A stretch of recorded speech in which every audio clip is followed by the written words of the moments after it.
Hey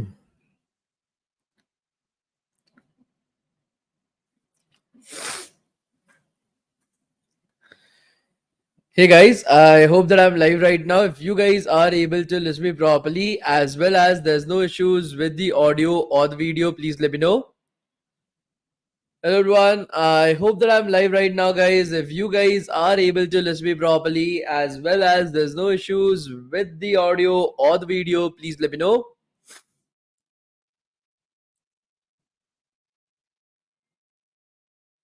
Hey guys, no issues with the audio or the video, right, guys?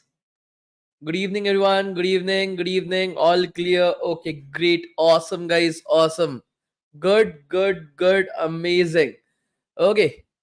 Where were you yesterday? So, yes. As you know, towards the end of, like, in the start of March, most of the companies have their year end closings. Okay. Year end financials.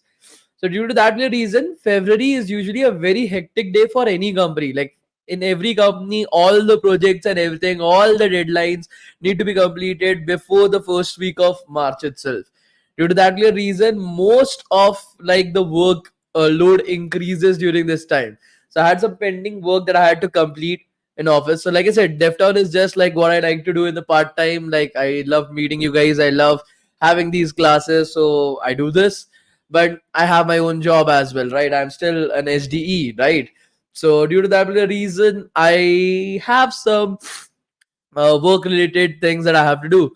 So right now as well, I was actually completing my last program itself. That is the reason why I had some tickets assigned to me. I had to complete it. I still have to work. I think so. I will have to work till 2 in the night today as well. There's no like way out of it.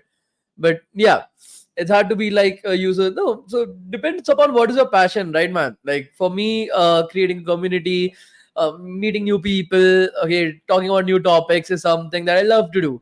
So it's fine for me. Maybe you like to play games, maybe you like to build games, maybe you like to okay, if you like to date people as well, that might also be a passion that you guys are continuously working towards.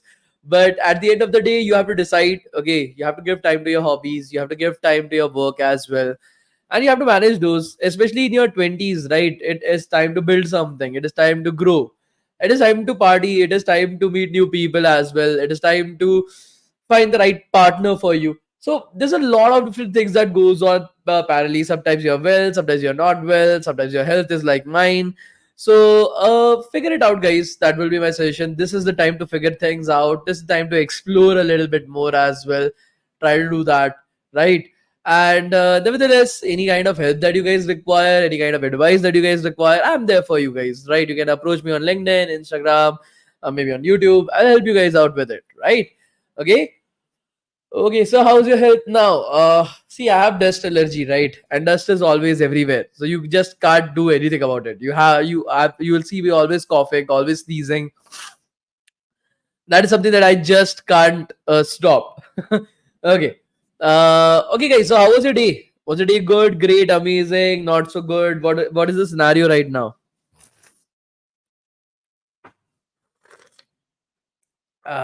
Nice coffee.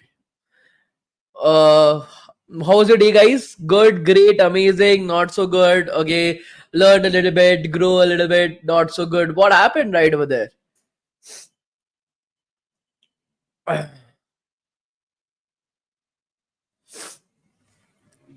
Sanjay Kumar, you will have to talk to the team itself on the same, because once you register for the program, we have already sent your names to the company. So either you can enroll at a later point of time or you can wait it out. But yeah, that is something that you will have to do. Okay, I like your tattoo. I have a lot of tattoos. I have tattoos on my fingers, all my fingers. I have a tattoo on each one of them. It says no regrets. I'm a huge Harry Potter fan. So I have one tattoo of Deadly Hallows on my finger as well. I'm a huge fan of Ritik Kumar. Also, like sorry, Ritik Roshan. I don't like. I have not maintained my body at all, so I'm very fat. That is the reason why I got one tattoo that is similar to Ritik Roshan here. This was my first tattoo right over there. And then I have a lot of like I love animals, right? So yeah, this is one tattoo that I got of Susie. That is my golden retriever. So yeah. Thumbs, I have one tattoo on my thumb as well. Fast forward, that was one of my friends. He had a similar tattoo. I liked the design of that, so I got a tattoo like that as well. I'm planning to get some more. I will get one in March. I'm planning to do that. My one of my friends is getting married, so I'm organizing a bachelor's party to Goa. Our initial plan was that bro, we'll go to Las Vegas and shit. Then we realized that we didn't had enough money for both of us to sponsor it. Then we were like, okay, we'll not go to Las Vegas. We'll go to Bangkok, Thailand, Pattaya. Then we realized that we can't tell anybody about it then, because his wife won't be happy with it that he went to Bangkok with just one friend, that to me, and neither will be my girlfriend. So we decided that let's leave this. Let's go to something like Goa. Okay, everybody will be fine with it. We are just going to sit on the beach, drink a little bit, enjoy, party. That is what our plan is. So yeah, so I'm planning to get a new tattoo in Goa while I'm there, because most of my tattoos I got it in either Goa or in Bangalore. So that is the current plan. Okay, how should I manage my studies? I'm also preparing for CDs with engineering. I also have to focus on coding. I have no idea what is CDs. What is CDs? Can somebody explain me? I've heard about this for the very first time, I guess. Maybe I know the full form. I don't know what is a CD. So campus ambassador का LOR नहीं मिला. Sunil, we are going to release the LOR. I actually forgot to release the LOR. That is my mistake. There's a lot going in the office right now, so I forgot to do that. I will do it as soon as possible. Two SDs have girlfriends too. Pranav, being very frank about you, every fucking SDE that is my friend, every person that I know has a girlfriend or a boyfriend. So that is true for everybody working in a good company. Commons Defense Services exam. Okay, okay. I've never been to those exams, so I have very little knowledge about that. But how to manage things? First of all, stop sleeping a lot. Okay, if you're sleeping anything more than 6 to 7 hours, I think so you are wasting your time right over there. You don't require that kind of sleep. Secondly, drink a lot of coffee or tea. That will be my second suggestion. I did that. I used to carry around a 1 liter bottle full of just coffee every single day. In the morning, I used to get like one huge glass of milk from a hostel, and I used to fill up my entire water bottle with that milk, get a pouch of coffee, mix it up, put some sugar from the particular the person that used to work right over there. He used to provide me with some sugar so that I don't have to spend a lot of money in college. And I used to just carry that 1 liter flask around with me full of coffee and just drink that out. Secondly, stop spending a lot of time with your friends. I know many of you guys are like me, you love your friends and everything, but what happens is that those friends of yours who are in college, you are not going to be that close with them when you are out of college. Okay, it is not as if, yeah, some of them are going to be very close, but most of the time you are actually spending time with them. Find some friends that are constructive. Okay, they're fun, but also like you're participating in hackathons with them, you're doing coding with them. Okay, just try to find some friends like that. They will help you grow as well. And third, create a timetable. Create a timetable. Focus upon your studies. See, college studies maintain a GPA of above 7.5. That should be more than sufficient. Nobody looks at that. But yeah, if you're from private college, everybody gets a good CGPA there. Okay, but if you're not from private college, you are from IITs and IITs or something like that, you will the decent CGPA 7.5 is a very good CGPA. You can survive with that. Okay, so let's start the today's class. Let's start the today's class, shall we?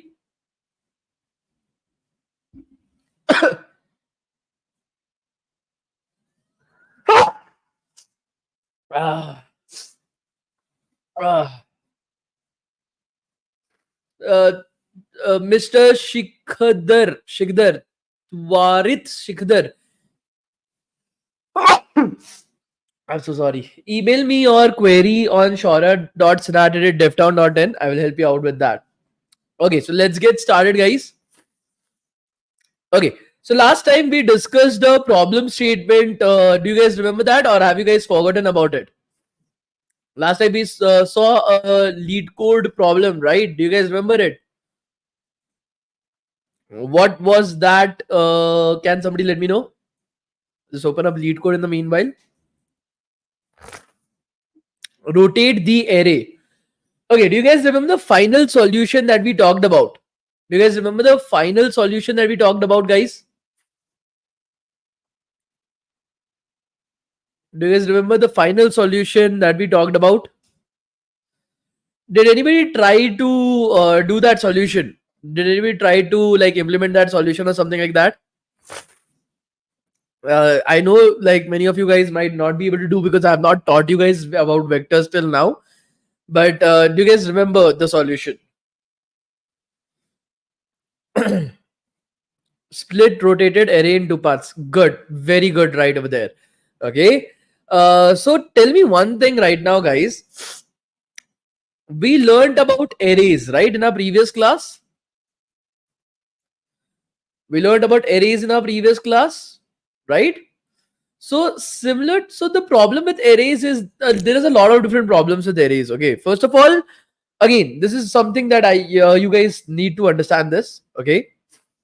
Sanjay Kumar, sir, can I then buy your courses at a later time? Sanjay, that is up to you. Definitely yes. But yeah. Okay. So right over here, guys, think about it. Okay.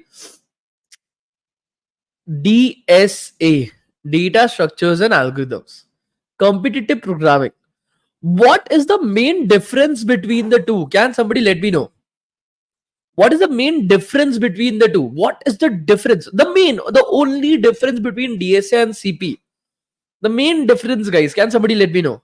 Think about it. Okay, we have time. Okay, this is why I need to make you guys understand it.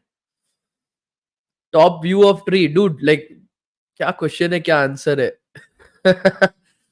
DSA is a way of coding time. Very good. Very good. Sikhadar has written the exact correct answer. The answer is time. Time is the difference between data structures, algorithms, and competitive programming, guys. Time. That is the difference between the two. In DSA, you have enough time. You don't have a time limit. There's no clock ticking right over there. You have a question, you solve the question, you pass the question, well and good. In competitive programming, you are having a time limit. You don't have enough time to do stuff.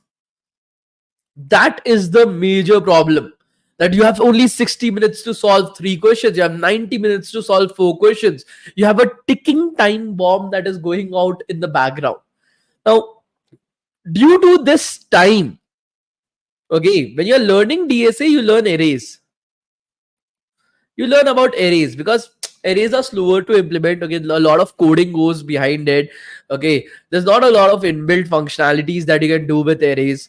Arrays take up a lot of space as well. Okay, while you're coding, they're a little bit slower as well. And again, arrays have a fixed size. If I say that I want an array of 10, I can only have an array of 10 at the end of the day. I can only have an array of 10 at the end of the day. Kunal Goswami, fuck you. If you want to wait, you can wait while I'm teaching some topic. You can make sure that you are able to listen to it. You are able to learn from it. If you have a question otherwise than that, wait either till in the starting of the class, you can ask that question. I was answering questions, or wait till the end of the class. Do not try to act smart with me. Okay. Those students who are smart, they don't have to worry about anything. They understand the things, they learn from it. But I know just by looking at how you ask the question, I'm able to understand you're not smart.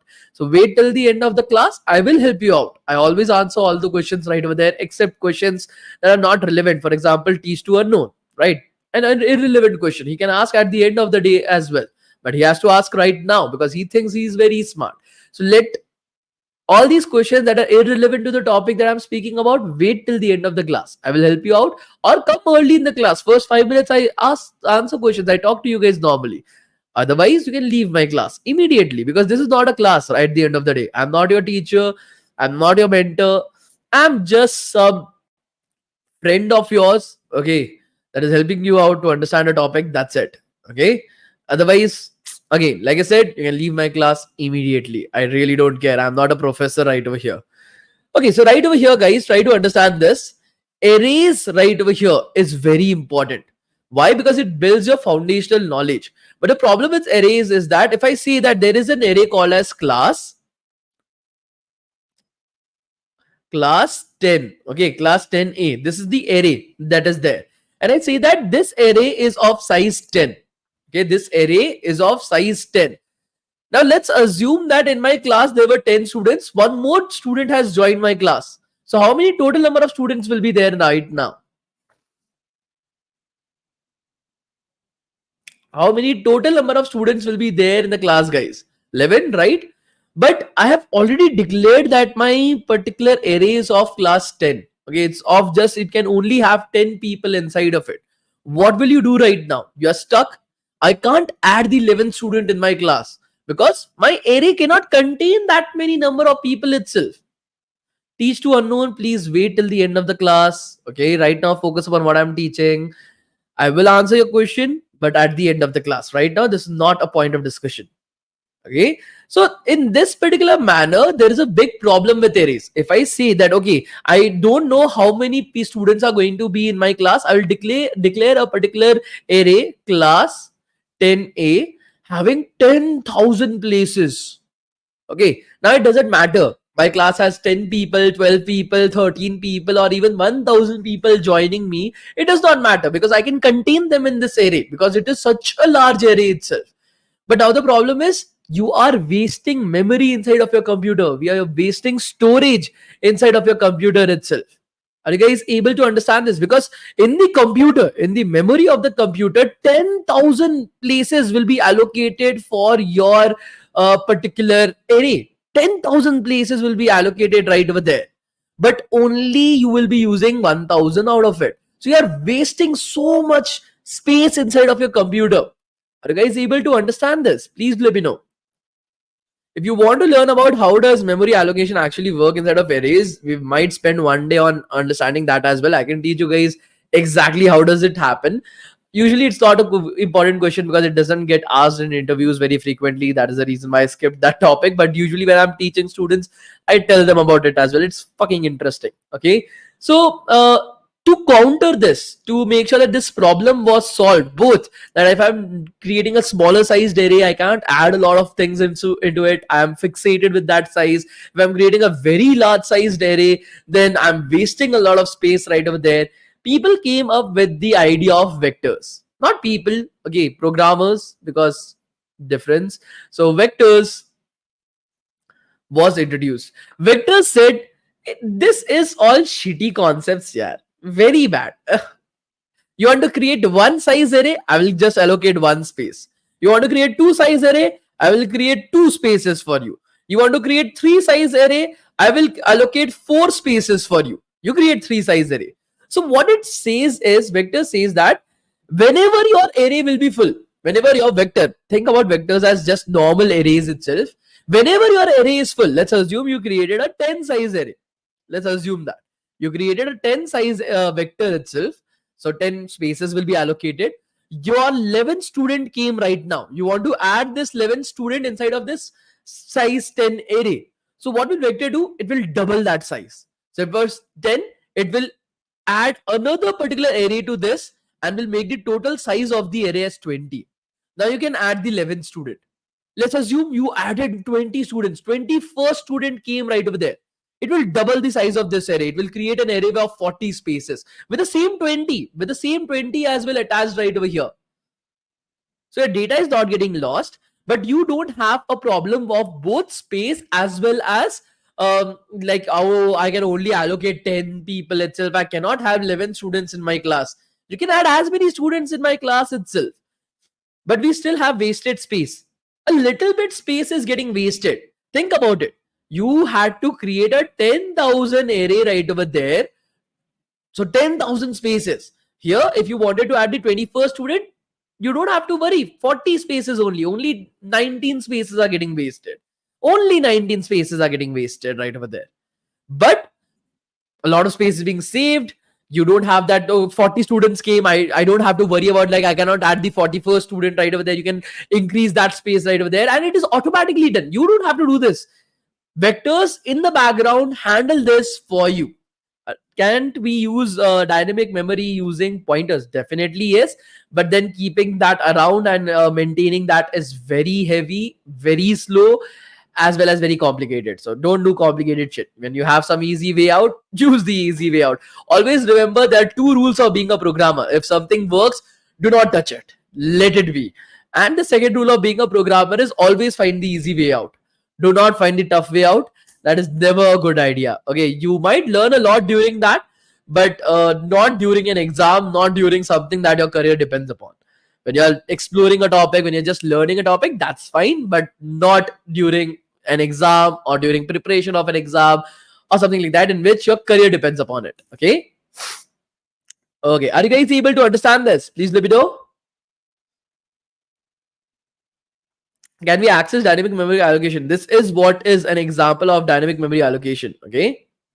What if the array is very large and full? If one person comes, then it doubles. So much memory is wasted. What happens in that case? Still, it is less than you didn't knew, right? How would you know? If in the case you actually know that, okay, we are only going to have just 10 people, or we are only going to have just 5,000 people exactly, never more than 5,000 people, then you don't have to worry about it. When you first create the vector, you are going to create just a 5,000 vector itself, a size 5,000 vector. You don't have to worry about that.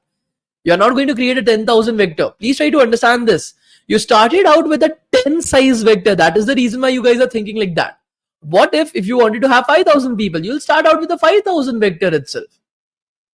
But in arrays, if you create a 5,000 array, you are never going to have more people than that. You just cannot put more people. So vector is similar to dynamic pointer in some way, but not in every. But yeah, it is similar to that. The rules and regulations are not similar, but yes, the thing that it is trying to do for you, that is similar. Basically, like you are having, how can I say this? That would be very terrible to say on YouTube. Let me think about another example. Okay, an IV drip and your food does the exact same thing, right? Provide you with nutrition. Your food, you eat it, you absorb, your stomach absorbs that nutrition, you are all set to go and blast the world. Means like go and conquer the world. No, that also sounds wrong. Go and do some shit in the world. In the exact same way, an IV drip as well. You just plug it inside your hand. It provides you with all the minerals and nutrients that you want. Your body just absorbs it, and you can just go further with that. Okay, so both of them are different things, but they do the same thing for you. So you can understand in that particular way. Okay, so let's get started with vectors, guys.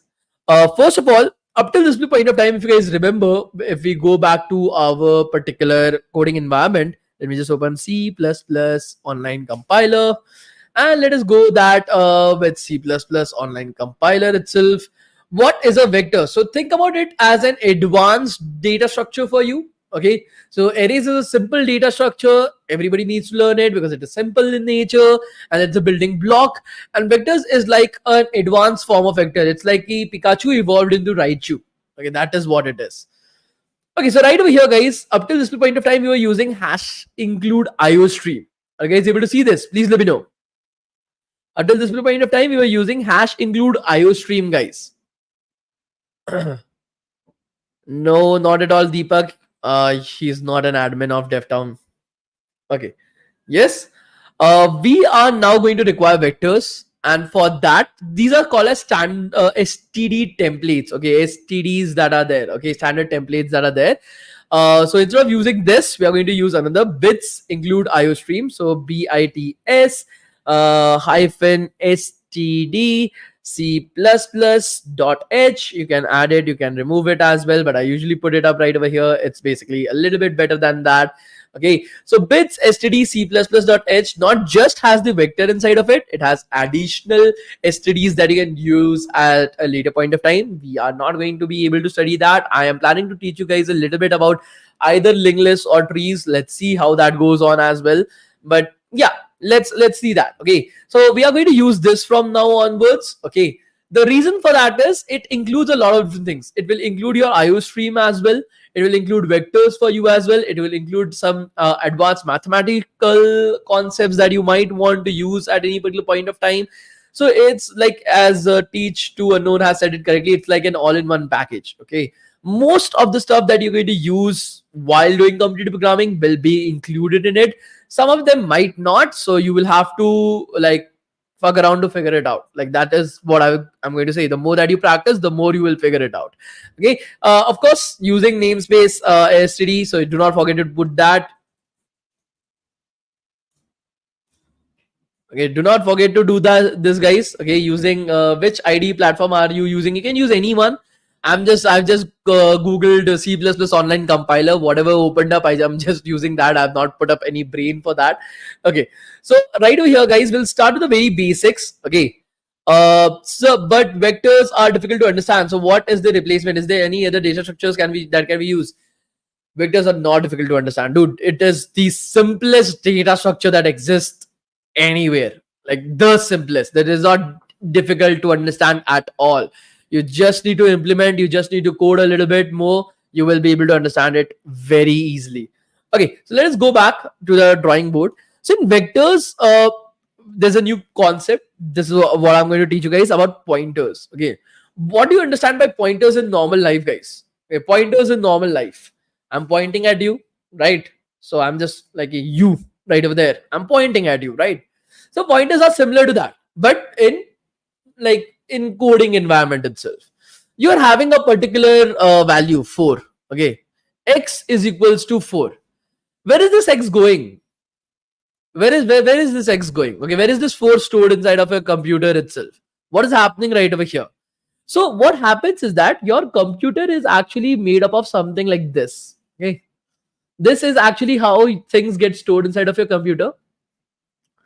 These are all approximately 4 bytes. Okay, it depends upon your computer. Being very frank, it can be 4 bytes, it can be 16 bytes, it can be 8 bytes as well. So it depends upon that. But usually it is 4 bytes. Let us take that up for right now.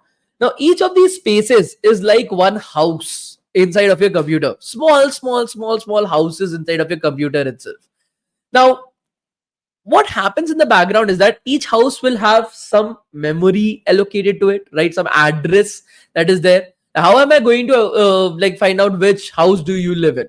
I need the address to that house, right? Okay, your house is situated at maybe Mumbai, Chamber, Ranane Park, 4th floor, Phalana Dhimkana. So you need to have an address to actually figure out where that house is.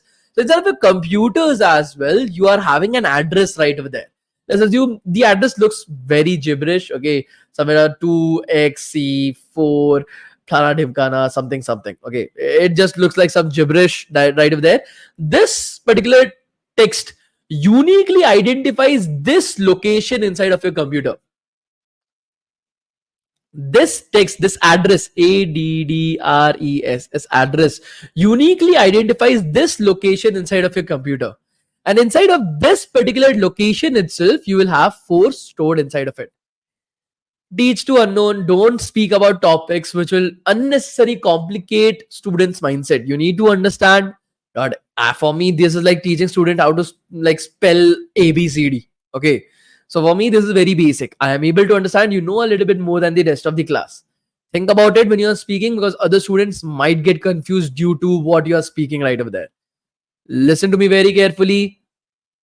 Try to understand. Not everybody knows what you are speaking, and that will unnecessarily prolong the class.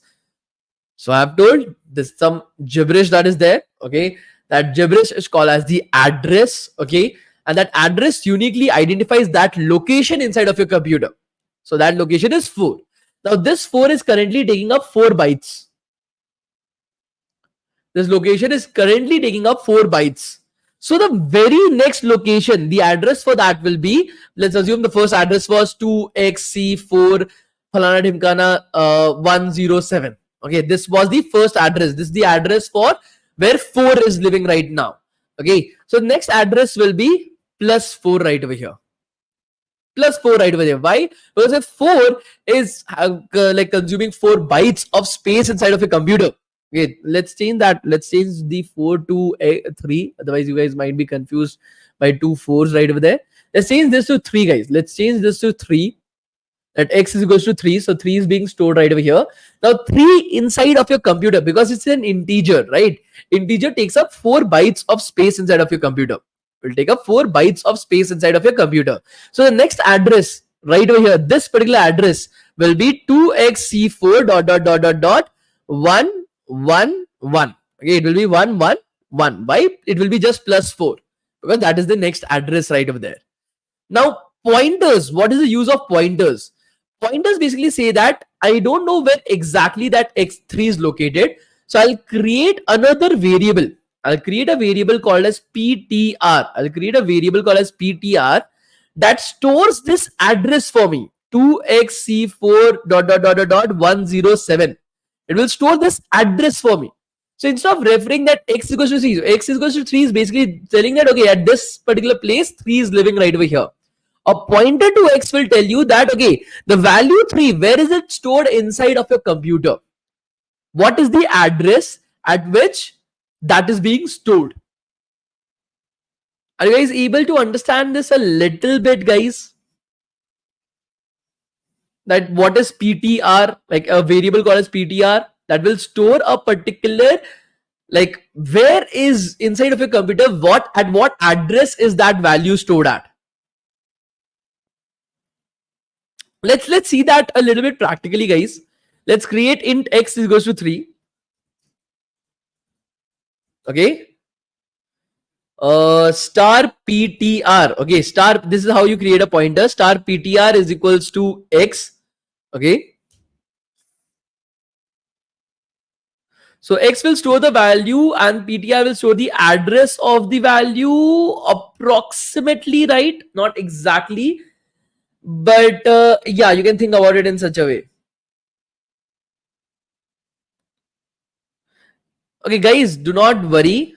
Okay, do not worry about it. We'll try to understand this very simply, very easily, guys. We'll look at it practically as well. I'll just open up your live chat on my phone, and yeah, that's it. So now, how do you create a pointer? Okay, I've created int x equals to 3. I want to create a pointer called as PTR. Let's assume that this is what I want to do. And I want that pointer to point out to this 3. Okay, that is what I want to do right now. Now, 3 is stored inside of x. So x basically refers to 3. So we can directly use the x right over there. So we'll create a int pointer in star and PTR. That is how you create a pointer, guys. The pointer needs to have the same data type to the value that it is pointing to. Please try to understand this. So if you want your pointer to point out to 3, you can just create a, but 3 is an integer, so you'll have to create an int pointer. If you don't want to do that, there is another way of doing it as well. You can just put it up as auto.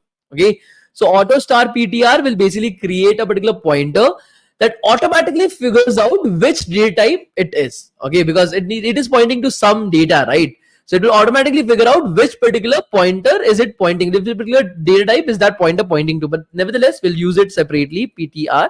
Okay, that is how you create a pointer right now. Okay, the next thing that you have to do is you have to assign that, okay, PTR contains the address of what variable. This is a pointer. Okay, this is a pointer right over here.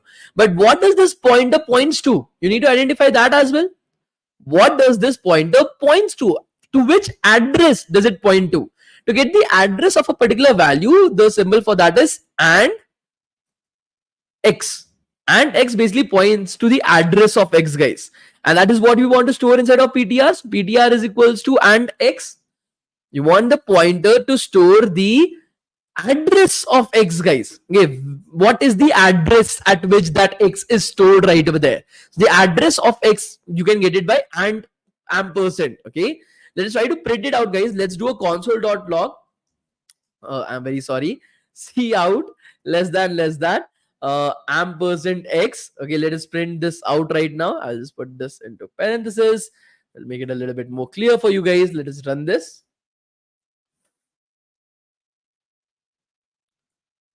Okay, I forgot to put the semicolon. Do not make this mistake like me. I forgot to put the semicolon right over there. Okay, so as you're able to see, your int x is equals to 3. Okay, so instead of your computer, you are having this address right over here. Okay, this particular memory space. Your 3 is stored somewhere inside of it. Okay, somewhere your 3 is getting stored right over there. So ampersand x basically gives you the address at which that 3 is stored.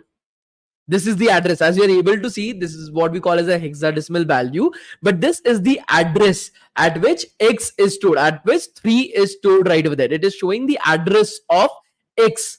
Now, what do I want? I want this pointer. The pointer should contain the address of x, right? The pointer should contain the address of x. So ampersand x. So if I try to print pointer right over here, it will print the same value. PTR. Okay, I'm just printing the pointer directly. So the pointer basically contains the address of x, right? So this is the address. So every time that you'll run it, because we are using an online compiler, the value is getting stored at some other location. So this is some other location inside of the computer where the value is getting stored right now. because every time that you run it, the X gets assigned again. The value can be stored at any location inside of your computer itself. Now, what does this star PTR mean? What does this star PTR mean? Star PTR basically means what is the value stored at the address that is stored inside of the pointer. So let's go back in the reverse direction. What is the value that is stored at the address that is stored inside of the pointer? So what is the address stored inside of the pointer? What is the address stored inside of the pointer, guys? The address stored inside of the pointer is this. What is the value stored at this particular address? It is 3, right? What is the value stored at that particular address? It is 3, right? So if I print star PTR, it will print the value present at that particular address. It will print the value present at that particular address, guys. Are you guys able to understand the difference between PTR and star PTR, guys? Are you guys able to understand the difference between PTR and star PTR, guys? Please let me know, PTR and star PTR. Anybody still has a problem with that? Right? No, yes, no. You are not able to understand something. Let me know exactly what you are not able to understand. Don't write, please repeat. I'm not going to repeat. This is a YouTube video. Scroll it back, listen to it again. But if you're not able to understand, tell me exactly what you are not able to understand. I will help you out with that. Don't tell, please repeat. Tell me exactly what you are not able to understand. I'll help you out with it. Don't say no again. I don't understand what you are not able to understand. You have to tell me exactly. Then only I will be able to help you understand. A lot of understanding is there. Please repeat the value of X that is printed. So the value of X, why is it printed? So let us go back to the drawing board.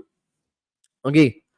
You have X is equals to 3. That is the first line. So inside of your computer at some particular location, okay, at some particular address, that address is, let us just, shit. Okay. There is some location that is like 1x34 6 DC. Okay. This is the location at which your value 3 is stored. Okay. That is X is equals to 3.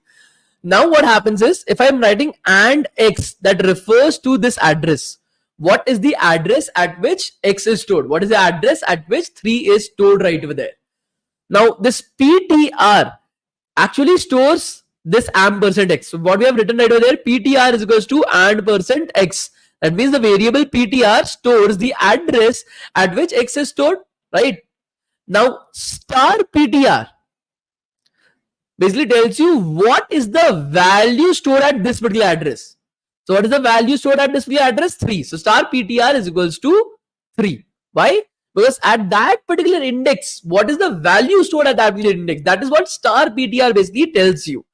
If you are still not able to understand it, let me know what you are not able to understand, because this is the most clear that I can get with this concept. Okay. Okay. So the next thing that you need to understand is, inside of vectors, you can obviously use the normal iterators as well. So if we are accessing the address via ampersand, then isn't pointer also a memory location address? Why star? Yes, like I said, pointer also gets stored as a memory location. So what I'm doing right over here is, where did I put my pen? This is again, guys. I got it. So when you're writing PTR is equals to ampersand X, you are actually creating another memory location inside of which you are storing the PTR, and the value that it is storing is 1x34 ... 6 DC. This is what is being stored right over there. You are actually doing this. You are actually creating another variable and storing some value right over there. That is what is actually happening. Okay. Okay. I think so. Some of you guys, can we use ampersand pointer, which means the pointer address we can get? Absolutely yes. That is how it works, right? Okay. Yeah, both are same data type, sir. No, PTR has a data type of pointer. Okay, that is the data type of PTR. Star PTR and X will have the same data type, because star PTR and X are actually referring to the same thing. Okay, PTR is a pointer. It is an address, right? So it is something else. It is not. It cannot have the same data type. What does PTR store? PTR stores an address, right? PTR stores this hexadecimal value 1xdc ... 6 DC or something like that. This is the value stored in PTR. Star PTR stores 3. Star PTR stores 3 right over there. Okay. Okay, so now that you guys are able to understand a little bit about pointers, the reason why I taught you guys this is very simple. Okay, because inside of vectors, we use pointers a lot. When you are dealing with vectors, you will be using a pointers a lot. I'm going to see some examples of that right now. It is going to be super simple, guys, super easy. Okay, you don't have to worry about it. So shall we start with a small example of vectors so that we are then able to proceed further with our lead code solution, because that is the end goal, to write the lead code solution, first solution for us. But we need to start somewhere, right? So let's go to our coding environment, guys, and let's use our very first example of vectors. So the first thing, when you create a vector, how to create the vector, right? So can somebody tell me exactly, okay, for somebody tell me exactly how to create an array? What was the code to create an array, guys? Can somebody tell me that? I want to create an array called as ARR. How will I create it? I want to create an array called as ARR, guys. How will I create it?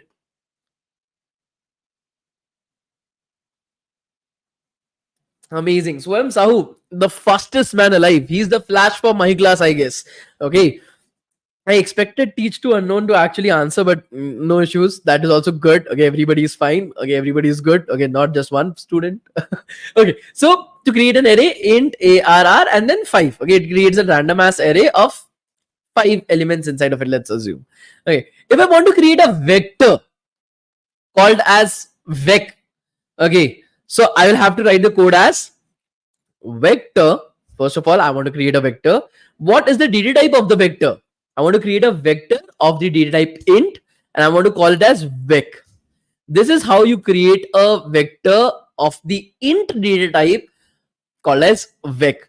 Are you able to see the difference in the syntax? I hope that so that you guys are able to understand what is the syntax, basically the grammar for programming. So that is the grammar right over here.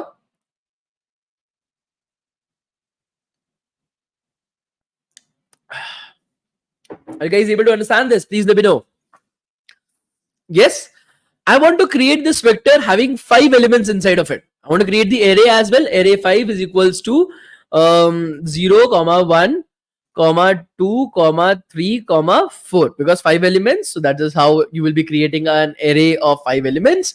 Similar to that, I want to create a vector as well that contains 0 1 2 3 4 inside of it. So to do that, vec is a name. Yes, vec is the name. You can name it as Shaurya as well. If you guys are confused with that, I'll just name it as Shaurya. Vector int Shaurya. Okay, if you want to name it as that as well, that's fine. So let me create a small name, Max. Okay, a very odd name, but it's fine. So vec int Max is there. That is the name of my array. Otherwise, I can just name it as DevTown. Okay, simple. Okay, simple, sweet, nothing too complicated about it. I hope so. Now nobody's like able to find it difficult. What I want to do is I want to insert like 5 elements inside of it. So I'll just create a for loop right over here. Okay, it's much more simpler. For int I is equals to 0, I is less than 5, I plus plus. And to insert this element inside of my array, I just have to write what was the name of my array? DevTown. Okay, DevTown. Sorry, what was the name of my vector? Not array. Okay, so DevTown right over here.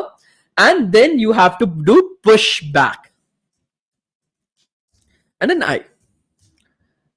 DevTown dot pushback I. Now, what is this pushback actually doing right over there?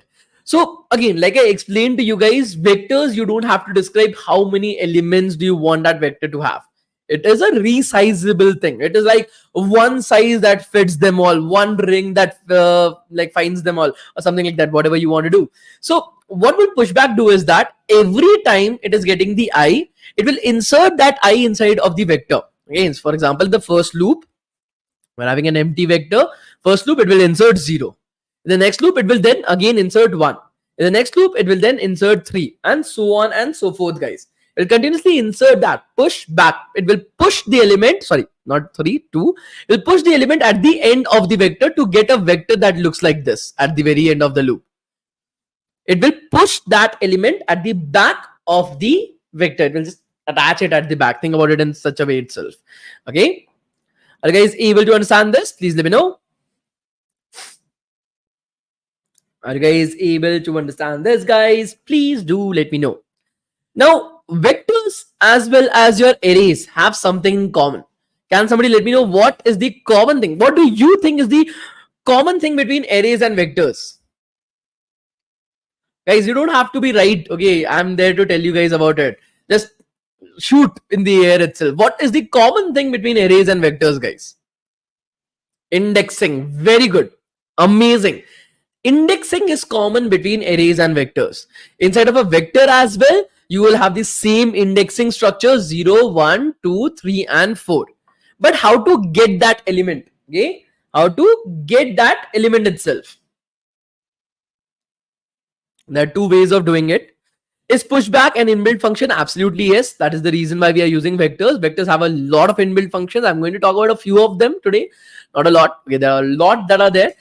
For example, let's say in arrays, how do you access it? You write ARR and then 0, right? That is how you access the value present at that particular location. In vectors, there are two ways of doing it.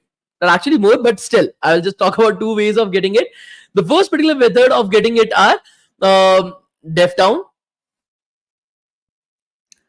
0. You will get the first element of the array. Okay, simple, straightforward, nothing too complicated about it, right? The second method of getting that element is DevTown dot at 0. Both of them will give you the value 0. That is the value present at the 0th index. Both of them will get you the same value, that is value present at the 0th index itself. So some additional features are there with sir can't understand. What are you not able to understand in this? Indexing we have already talked about in our previous class. It's not a new topic according to me. I hope so that I've already talked about it. Yeah. Yeah, I think so.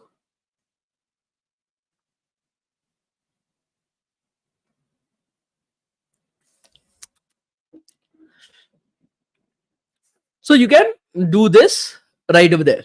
Okay. So if I go back and I have created the array, I'll do a cout less than DevTown and then at index 2 cout less than and L and cout less than DevTown at index dot at index 2. Okay, so what is the syntax to define vector size? Just put a parenthesis and put the vector size. You can do it, but usually you don't. Okay, whenever you create a vector, you let it go free, but that is the point, right? Why to, if you wanted to keep it static, just use an array. You want to use a vector, keep it dynamic itself. So let us see what it prints out. Int main expected primary. Okay, I have put a lot of different less than symbols right over there. So as you're able to see in both of them, you are able to get 2 printed out on your screen. Explain the 15th line of code.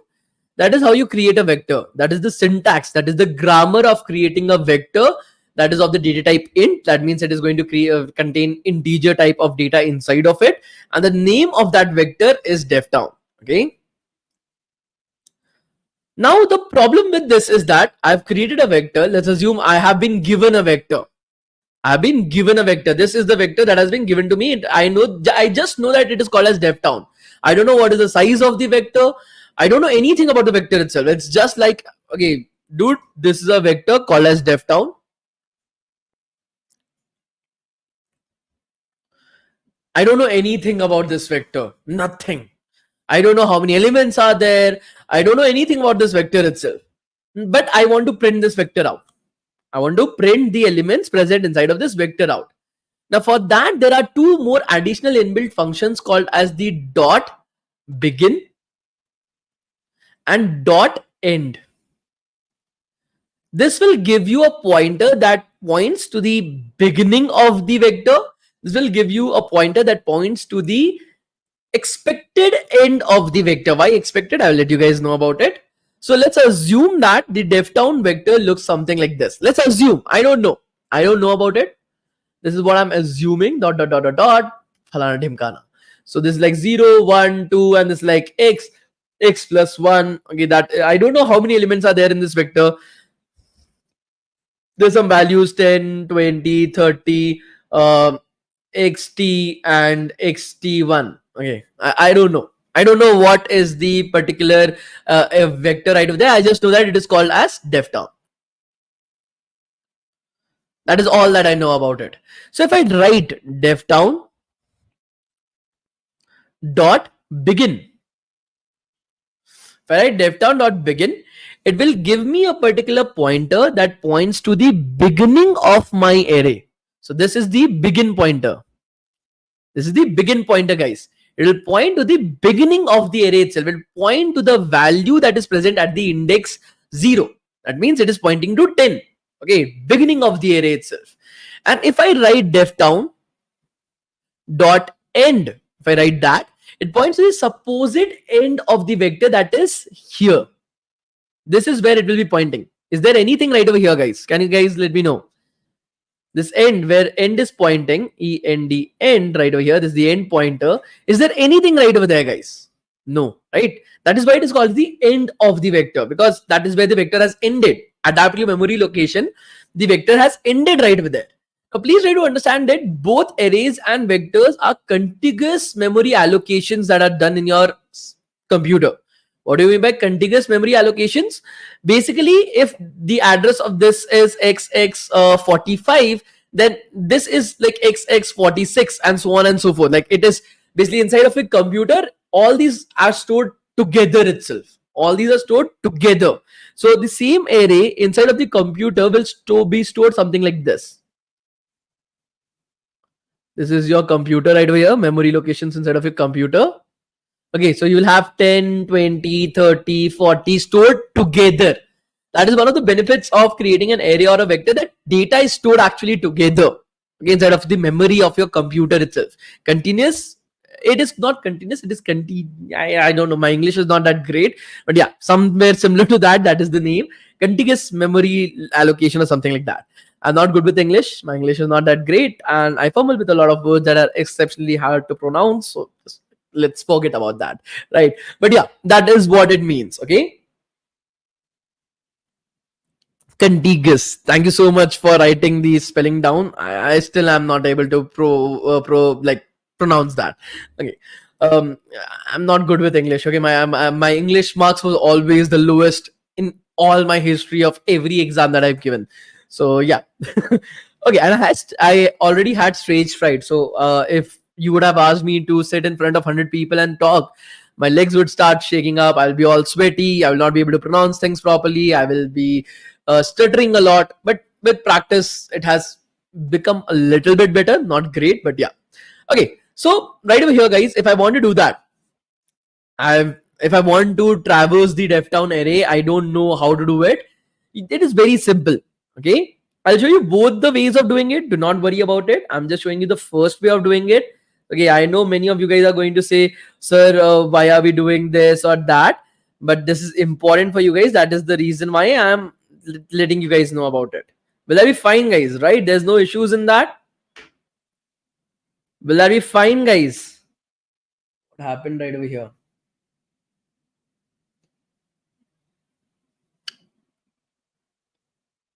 Good. So right over here, guys, we'll create a for loop for, again, I don't know what is the data type of the array or something like that. I just know that the name of the array is DevTown. Let's assume that. I'll create a pointer called as auto. Okay, auto, that is the data type of my pointer. IT. Usually when you write something like this, when you create a like iterator. So these are called as iterators, guys. These are called as iterators because you are iterating over a particular array or a particular vector. So these are called as iterators. Usually the thumb rule is if you are creating an iterator that is of the type int or something like that, okay, from 0 to some number, then use I, J, K. These are the type of iterators that you should be creating, the name of the iterator. But if you're creating an pointer type iterator, put it up as IT, JT, KT. This is the type of iterators that you should create, name of the iterators. This is a thumb rule. You don't do that. It does not matter. But if you are a good developer, you should know this. Okay. So auto IT is equals to devtown dot begin. Okay. It starts at the devtown dot begin itself. IT should be not equal to devtown.end. Okay, IT should never be equal to devtown.end. Sorry, forgot to put the parenthesis. And then IT plus plus. So that is how you go from first to second. Okay, the auto I DevTown, yeah, you can do that, but I have not taught people this. I need to explain how to use the begin and end as well. Okay, do not jump steps, otherwise people will not be able to understand. So here I've created an iterator. I've created a pointer. So this IT is actually a pointer, guys. Please do remember that. This IT is actually a pointer. It starts out at the beginning of our array. Okay.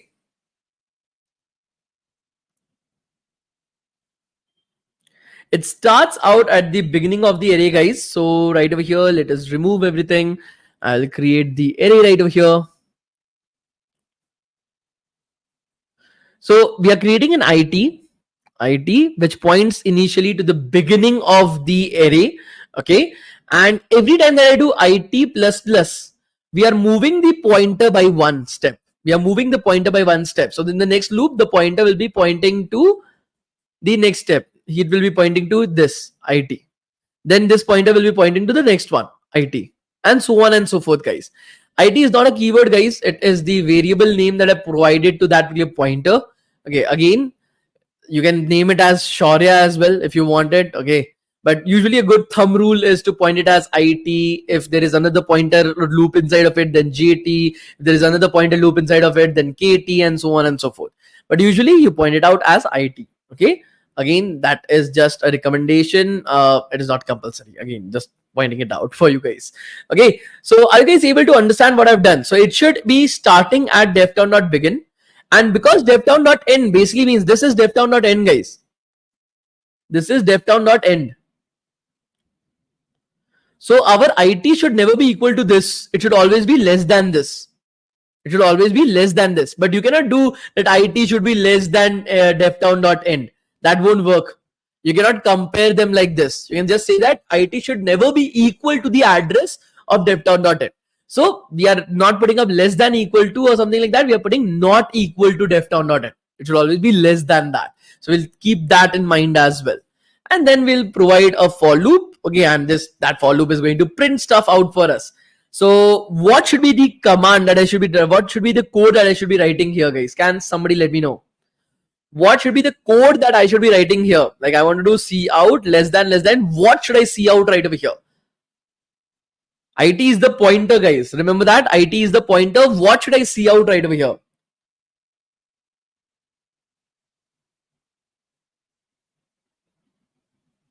Bhisurap, the end is because the person who created it decided that end is after the last particular one, not the last one. Just like your parents decided that your name is something that I'm not able to pronounce, but that is your name, right? Your parents decided it because they created you. So in the exact same way, the person who created C++ decided that this is what it is going to point to.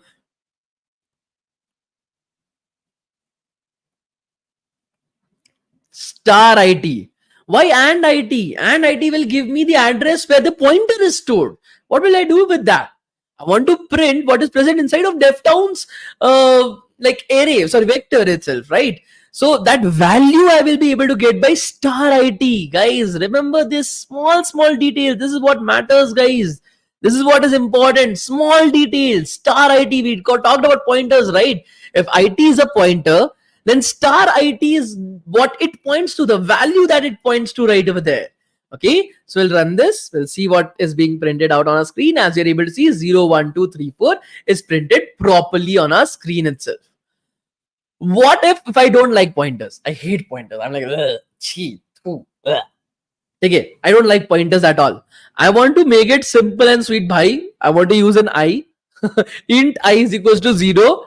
I should be less than some particular value, and I want to do that. This is not something that I like at any particular point of time. Dot begin gives us an address. Now it gives us a pointer. Again, difference between a pointer, address, and a value should be very clear to you guys. Pointer is like this finger. Okay, address is like where you are sitting right over there, your seat. Okay, and the value is you.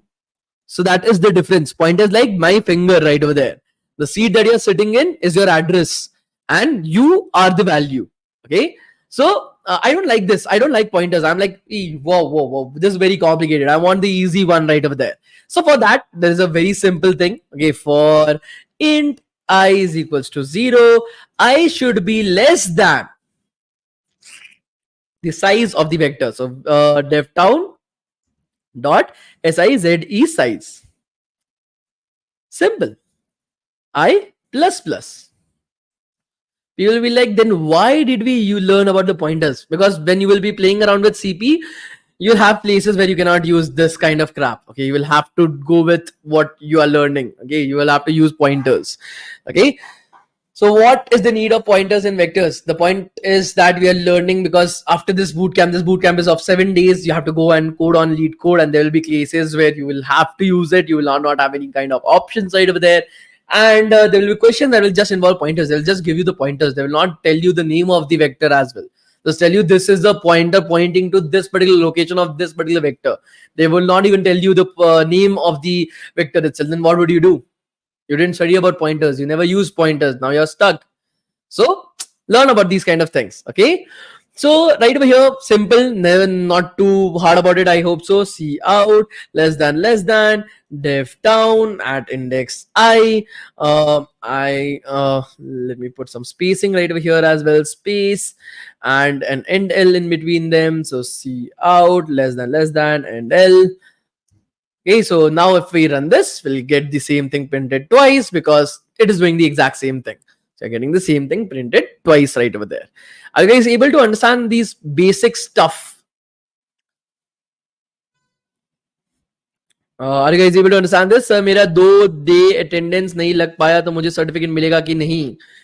It depends. So sometimes we give the certificates, sometimes we don't give the certificates. It depends because one day you still get the certificates. 2 days we are like, it depends upon my mood. If my mood is right, I will be like, if my mood is not good that day, I've given a lot of work, a lot of tickets in my office, then you're like, nobody is going to get these certificates. So it depends upon that. I can't tell you right now. Right now my mood is good, but the boot camps are still going on. Okay, so next thing that is there is the main thing, right? Reversal. We want to reverse this particular vector as well, right? That is the aim. That is what we wanted to do. Do you guys forget about it? The thing that we wanted to do, guys, please do remember this. Okay, the thing that we wanted to do, the lead code question, rotate array, we wanted to reverse the array. Do you guys remember it, or have you guys forgotten about it? Do you guys remember it, or have you guys forgotten about it? Or am I the only one that remembers it? The solution that we talked about for rotate the array. You guys remember it, or am I the only one who remembers it? Come on, guys. I want some answers from you. Remember? Yes? No? Remember? What do we do remember? Okay, I thought I was reading what do we remember. Like I was like, harsh man, harsh. Okay, so right over here, guys, what we're going to do is we're going to learn about how to reverse an array, and it is very simple, very straightforward. Just do a simple thing, guys. Simple things. You have to just write reverse, rever. Okay, I don't remember reverse. Okay, and then in parentheses you put down what do you want to reverse. Okay, the pointer to the starting of the array and the starting of the vector and the ending of the vector, guys. Okay, both the pointers. This particular reverse thing will take in the starting of the starting pointer to the array, to the vector, and ending pointer to the vector, guys. So simple. What is the starting pointer of the vector, guys? Can somebody let me know? What is the starting pointer of the vector, guys? Can somebody let me know? Starting of the vector, guys. Can somebody let me know? How to get the starting pointer to the vector, guys? Anybody? DevTown.begin, guys. DevTown.begin. That is how you get the starting pointer to the vector. Okay, so devtown.begin, begin parenthesis, and how to get the ending of the vector, devtown.end. Now this reverse, what it will do is it will take the same vector and in place it will just rotate it. It will just reverse it. So if it was 0, 1, 2, 3, 4, it will make the same DevTown array right now as 4, 3, 2, 1, 0. It just rotate it as it is. So now DevTown will be rotated. Okay, DevTown will be reversed right over there. So we run this, as we're able to see, instead of printing 0, 1, 2, 3, 4 out, in both the prints, it should print the reverse out, 4, 3, 2, 1, 0. So DevTown just reversed it. Are you guys able to see this? Please let me know. So this is why vectors are so infamous, because some of the most difficult things for which you will have to write a lot of code in arrays, vectors you can just, if you remember the particular thing, you can just do it in like one simple line of code. As simple as that. Like super fast, super easy, super compatible. Now let us go to rotate arrays. Let us write the solution. Oh shit, I just looked at the solution. Oh. So let us go and rotate this array, right? So first of all, what is the first thing that we have to do? Can somebody let me know what was the first thing that we have to do, guys? Can we write devtown.reverse? Write it out, let me know. That is the best thing with programming, right? Many people have many questions. Just say to them, try it out, let me know. Because that is how you figure things out. Okay. Line 23, once again, if you please. Sure. Line 23. That basically reverse the array. Okay. If your name was Priyanshu Mishra, I'll call you as ARHSAIMUSHU,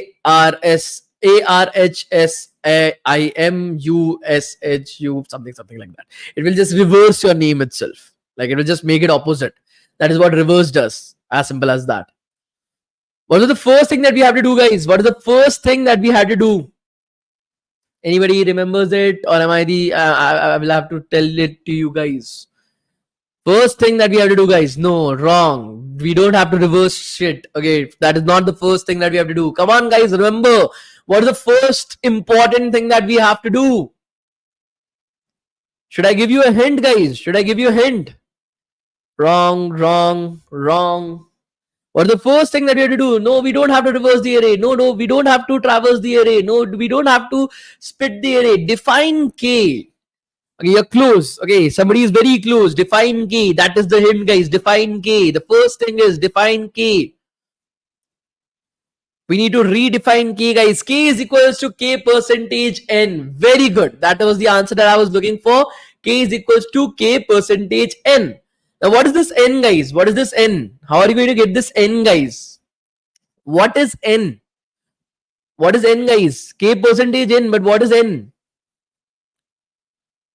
I want you guys to guide me on writing this code, guys. I'm not going to write it. I don't know. I'm the first time I'm writing this code for the very first time in my life.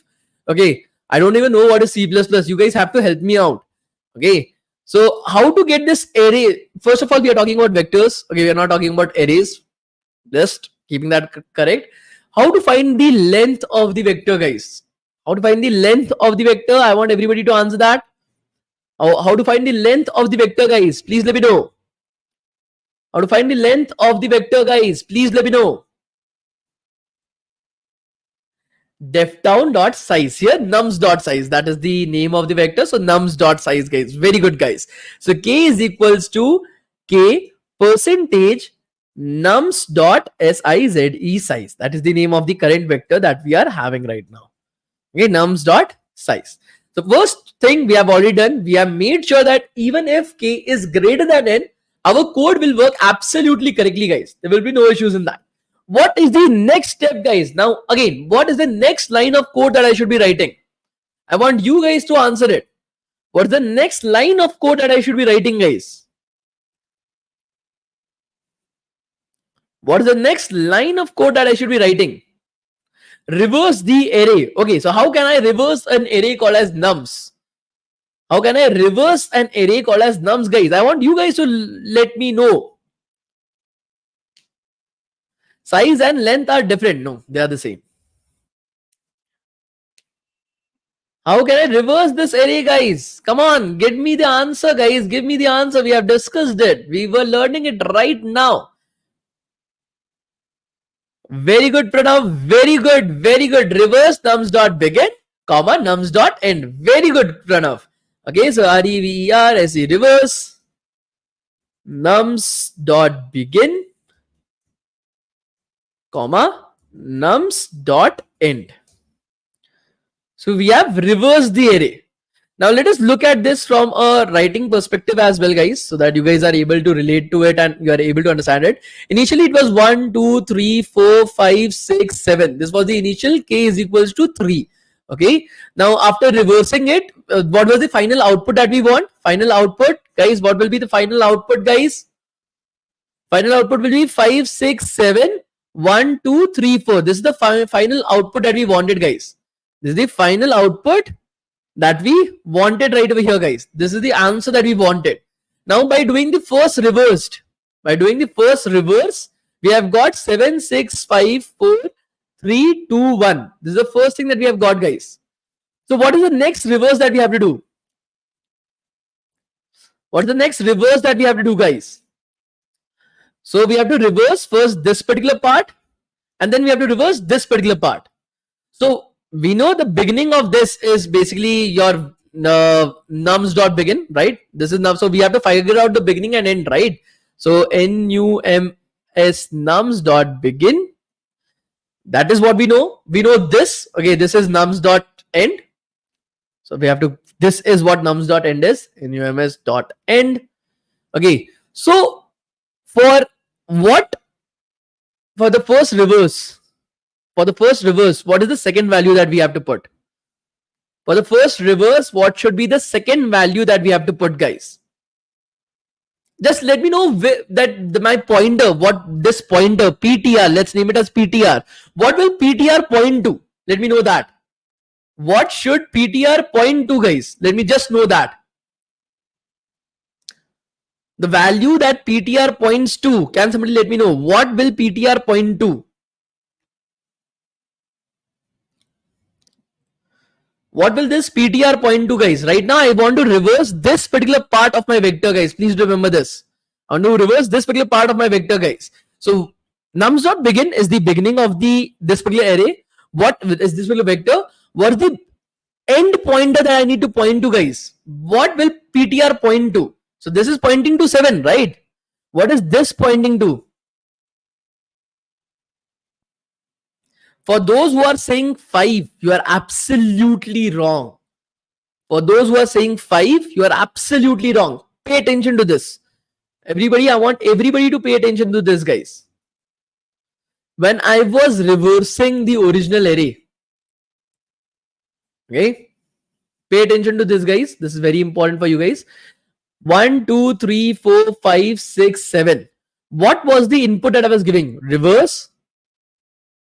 Okay, pointer to the first element of the array, that is dot begin, and then dot end. What is end pointing to? After the array. What is end pointing to, guys? After the array. This is what end is pointing to, nothingness. Similar to that, if I want to particularly reverse this particular part of the array, 7, 6, 5, 4, 3, 2, 1. I want to reverse this particular part of the array. I know that I have to point to this. This will be my dot begin, and I have to point to the end of this particular array. That is this particular value, guys, 4. That is the next, because it is contiguous memory allocation, right? So after 5, what is the value that I need to point to? This 4. Now how can I do that? If this is dot begin, guys, then what is the pointer pointing to 4? That is dot begin plus 1, 2, 3 plus 3. That is what I'm going to point to. Why? Because if I'm doing PTR plus 1, that means it is pointing to the next location. PTR plus 2 is next to next location. PTR plus 3 is next to next location. Okay, because it is contiguous memory location, guys. Contiguous. It is one after the other. It is not as if like, okay, first, okay, then 5, 6 spaces, then second, and so on and so forth. So what I have to do is dot begin and then dot begin plus k. Okay, this is not 3. Okay, k is equals to 3 because that is the value that I want to reverse. So we are going to use 3, guys, right over there. Okay, that is k. So the next one that I'm going to reverse is going to be the first half. This is dot nums dot begin, and then begin plus k, guys. Begin plus k. If you are getting confused by this, first of all, you have to revise the question. Okay, you have to jot everything down. You have to keep a pen and paper. You have to write stuff down. You cannot just listen to me and understand it. For that, you need to have a very high level of thinking. In the initial days of doing data structures and algorithms and competitive programming, you need to have a notebook and a pen. You need to make sure you're writing examples down. You're trying to understand stuff. Only then you will get it. You cannot expect that, oh, listening to me is going to do it. Why k is 3? Because in the example we use k is 3. That was the example, right? The vector was 1, 2, 3, 4, 5, 6, 7 and the value of k was 3. That was the example that we took. The next one, SSS, you are absolutely right. The next one is going to be, we have to reverse this particular part of the vector. Okay, so we'll remove this. We have to reverse the next particular part of the vector, guys. This is the part that we want to reverse. So again, the end is going to point to DevTown dot end, right? That is the end of this particular part of the vector, and the begin will point out to this. That is the same. That is DevTown dot begin plus k, right? That is what it needs to point out to. Same as it is, no biggie, no changes right over there. So we'll go back and we'll implement it. We'll just copy paste this. Control C, Control V. The only thing that is being changed is the beginning pointer, that is plus k. We'll just add it right over here. Let's make it the same. Let's not put a lot of spaces right over here. And that's it. Done. As it is. It's done. That's it. As it is. You have reversed the first, you reverse the entire array. Then you reverse the first part of the array. Then you reverse the second part of the array and you have got your desired output. Let's run this. Let us see if all the test cases pass or not. So let's see the test results. Accepted. We have the first two cases accepted. So case equals to 3 is getting accepted and case equals to 2 is also getting accepted right over here. Let's submit our code. Let's check if it worked properly or not. We have submitted our code and it has been accepted. As you're able to see, it is beating 73.88% of the users with C++. Memory also is very good. And yeah, it's fine, right? So that is how you need to put down your answer. You will check that, okay, it is getting submitted. If it is getting submitted here, that means it is a very good code. Okay, you need to make sure that you are above 70%, above 60% here. That means it is a very good code itself. Okay, another method to solve this question, teach to unknown. The day that we had our class, I had explained you guys one more method. I think so 2 more methods to solve this question. This is the third method that I told you guys. In the first method, it was O of kn and O of n space as well. In the second method, it was O of n time and O of n space. This is the method of O of n time, but O of 1 space. Okay, so I've explained all the methods in the last class. This is not the brute force method. Okay. Yes, using the temp variable. That was the last method that we talked about. Okay, so now if you guys are still not able to understand, I will highly recommend you guys that go to the previous class, listen to the class properly, try to understand the solution, code it out, at least do your first submission on lead code. You will feel proud about yourself that I've done of the first submission about lead code itself. Please explain line number 4. To explain that, go to the last class. I've already explained this in the last class. Just go and listen to it once again. You will be able to understand it.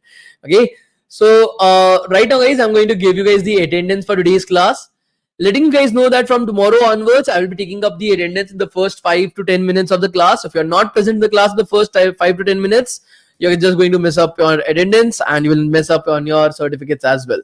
Is that clear with everybody? Please let me know. From tomorrow onwards, I'll be taking up the attendance in the first 5 to 10 minutes of the class. If you're not present in the class on time, you'll miss upon your attendance as well as your certificates. Is that clear with everybody, guys? Please do let me know. It's clear, right? Everybody is clear with that? Why was there no class yesterday? I had a lot of office work to complete, so I cancelled the class. But yeah, don't worry, we have a lot of time. This is not fair. I'm answering the question you mentioned me in the section. Absolutely, yes. You answered it correctly as well, Triple S. The problem is that I have to make sure that students are able to understand line by line, right? Next time you are answering the question, try to do it line by line itself. It makes things easy for the other students to understand. Otherwise, it will become difficult for them to understand itself. Okay. Please, sir, they wrote my name wrong on the last certificate. Jonathan, just send an email to certificates@devtown.in. Okay, like I said, guys, tomorrow the attendance will be taken up in the first 5 to 10 minutes in the class. Please be on time, otherwise you'll miss up on your attendance. So right over here, guys, I have provided you guys the link to the attendance. It will be closed exactly at 9:40. Okay, it will be closed inside of 9:40, guys. So please start filling up your attendance at exactly 9:40. The attendance link will be closed. Again, reminding you guys that from tomorrow onwards, the attendance will be taken up in the first 10-15 minutes in the class itself.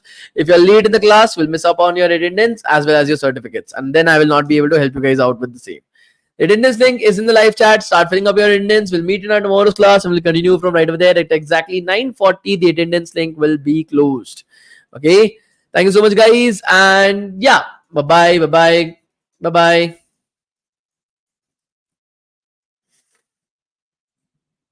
Yeah, it's fine. You don't have to fill up the feedback. Bye, guys. Bye-bye.